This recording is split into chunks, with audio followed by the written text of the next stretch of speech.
মুনি ঋষি ভৃগু কেন ভগবান বিষ্ণুকে বুকে আঘাত করেছিলেন?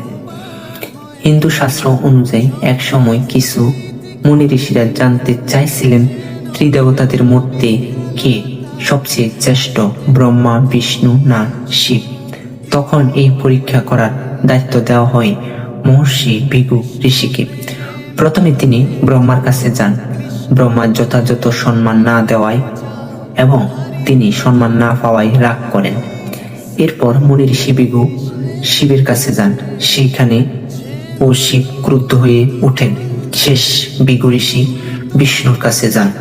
তখন বিষ্ণু যোগনিদ্রায় ছিলেন।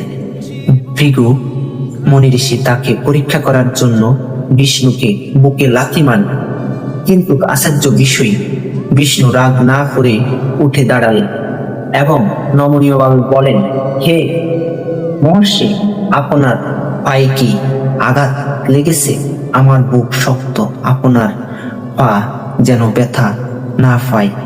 এই বিনময় ধৈর্য ও ক্ষমতাশীলতা দেখে ভৃগু বুঝতে পারেন যে বিষ্ণুই সবচেয়ে সহনশীল ও মহান। এই কাহিনী থেকে পাওয়া যায় ভগবত পুরাণে ও বিষ্ণু পুরাণে আরো বলা হয় সেই ঘটনায় স্মৃতি হিসেবে বিষ্ণু বুকে ভৃগুর পায়ের চিহ্ন, যাকে জীবস্য চিহ্ন রয়েছে ভগবান শ্রীকৃষ্ণের বুকে।